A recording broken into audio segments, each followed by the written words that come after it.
BNP রাষ্ট্র পরিচালনার দায়িত্ব পেলে প্রাথমিকে ধর্মীয় শিক্ষকের পদ সৃষ্টি করা হবে বলে জানিয়েছেন দলটির স্থায়ী কমিটির সদস্য সালাহ উদ্দিন আহমদ।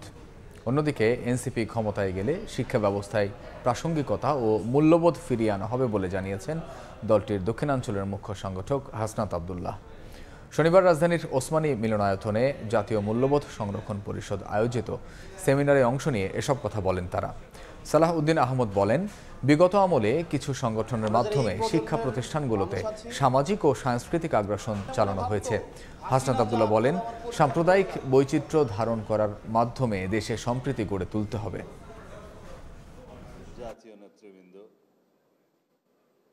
জানা যায় না এবং স্ট্যাটিস্টিক্যালি বাংলাদেশে প্রাথমিক পর্যায়ে ধর্মীয় বা ধর্ম ও নৈতিক শিক্ষা বিষয়ক শিক্ষকের জন্য পদ সৃজন করতে হবে।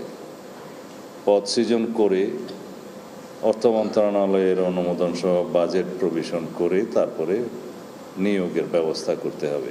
হাসিনা সবার জন্য প্রণোদনা রেখেছে, শিক্ষার্থীদের জন্য প্রণোদনা রেখেছে। সেই প্রণোদনার নাম হচ্ছে জিপিএ 5। সবাইকে জিপিএ 5 দিয়েছে পরীক্ষার আগে এবং শিক্ষার্থীরা সন্তুষ্ট। যেটার বিনিময়ে আমাদেরকে যেটা হারাতে হয়েছে সেটা হচ্ছে মূল্যবোধ। আমাদের যে সোসাইটাল ভ্যালুস, আমাদের এই ভ্যালুস আমাদেরকে হারাতে হয়েছে।